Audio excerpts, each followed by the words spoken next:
Hi, it's been a while.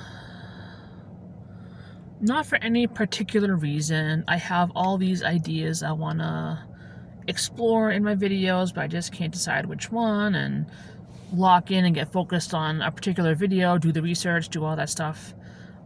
So I'm not neglecting my channel because of any particular reason related to this that I'm going to talk about. It's just a combination of things, and I figure now is a good time to talk about something that I talk about a lot on this channel, and that is mental health diagnoses.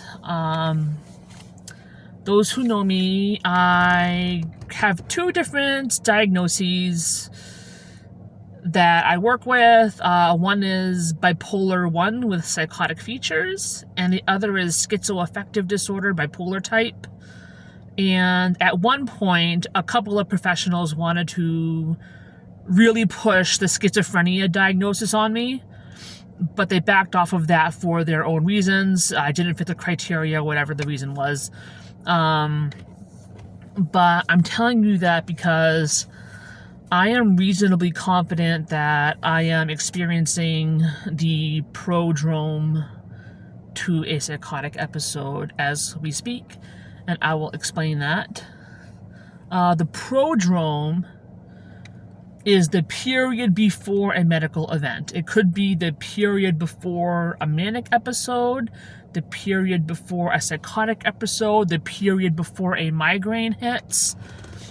Anything medical that has a preparation period beforehand, they tend to call that the prodrome. And in my case,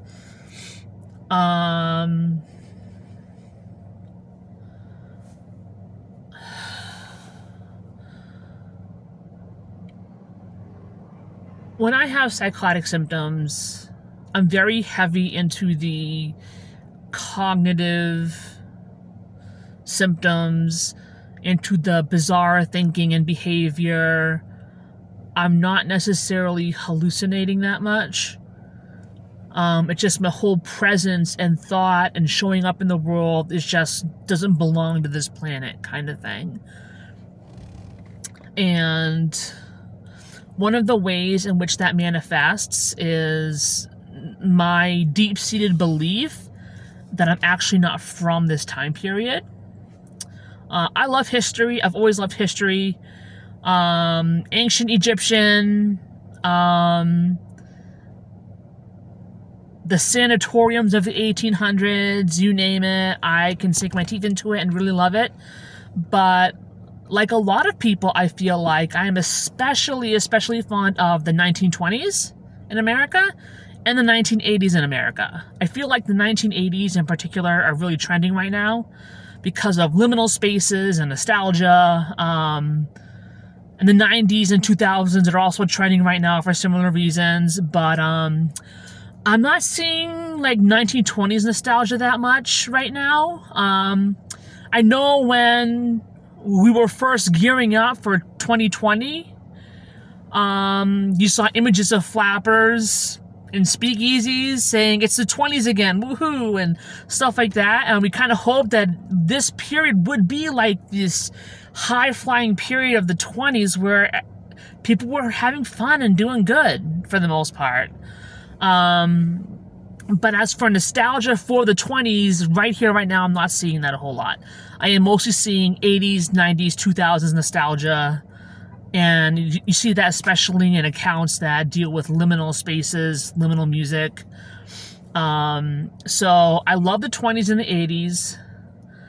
And right now I am experiencing a renewed interest in the 20s, which is fine. I think being interested in history and invested in it is actually really important. But it has its place. And when you have psychotic episodes and you start to experience psychotic symptoms, things are out of place. Things take center stage and should be in the background, and vice versa. At least that is how I have historically experienced it. And when you are in the prodrome of a psychotic episode, you start to experience little tiny bits of psychotic symptoms before you experience the main event, the final break that usually ends up getting a person hospitalized. You start to notice that this person is sleeping a lot more, and that maybe they're seeing little shadow people out of the corner of their eye. They're a lot, maybe very moody when they aren't normally moody like that. And one of the biggest ones that I notice in myself and in other people is the withdrawing from life. You withdraw from family and friends, withdraw from school, withdraw from work, and it's like the receding of the tides before a tsunami hits. You know, when an earthquake happens under the ocean and a tsunami is getting ready to happen, one of the first warning signs is that the tide will go way, way, way out and expose the ocean floor. And that's a danger sign that you need to reach high ground immediately. The tsunami's coming.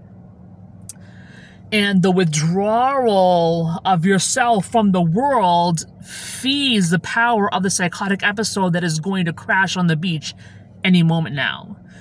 You no longer have anything tethering you to fact. You no longer have anything tethering you to consequences. You no longer have anything tethering you to a sense of reality that can be verified. And that's a very dangerous place to be in. And in my situation right now, I'm seeing little shadow people, and I'm also seeing little flames. I'll see little scarlet flames out of the corner of my eye. Oftentimes it's when I'm driving, but it can happen at any time. But also, my interest in the 1920s has gone way beyond what is really functional at this point. Like, I am now at the point where I no longer believe that I'm going to wake up in the 1920s and that someone is waiting for me in the 1920s, but I'm reading old murder cases from the 1920s as though they're breaking news.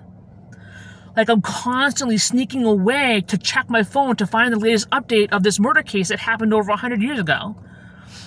Like it's brand new news to me. And I'm crying and upset over the crime and the execution, if there is one, as though I know the people involved. And it absolutely ruins my day. It makes me really unable to regulate my emotions when I'm at my job. It's hard for me to enjoy anything. Oh my God. Even talking about it is a little bit triggering for me. But if I'm reading about historical events as though they're contemporary, and reading these murder trials and reading about these people as though I knew them, that's a bit of a problem. And I know it's a problem, but I can't stop myself from doing it. And the safest thing for me to do right now, other than see my psychiatrist, is to minimize my exposure to those kinds of things. I mean, I don't believe in depriving myself completely. If I want to listen to a 1920s jazz piece, I'm going to let myself do that, but I will not look up the composer and what his life was like. I won't look at any images. It's just something that I do to protect myself, to keep myself within the fence of I live in 2026, whether I like it or not, and this is where I'm going to stay. So tomorrow I'm going to see my psychiatrist. I don't know what she's going to tell me. I really don't want to be hospitalized again. I haven't been hospitalized in 6 years, but I also really don't want to have this go on for months at a time, because it's a miserable experience. And I also don't want to risk, losing my job or just doing anything unsafe. So I guess I just need to get some rest and go to the appointment and just hope for the best. If you guys have any questions about the topics I discussed, leave a comment. And yeah, I hope you learned something, and I hope you feel a little bit less alone. Have a good night. Stay safe.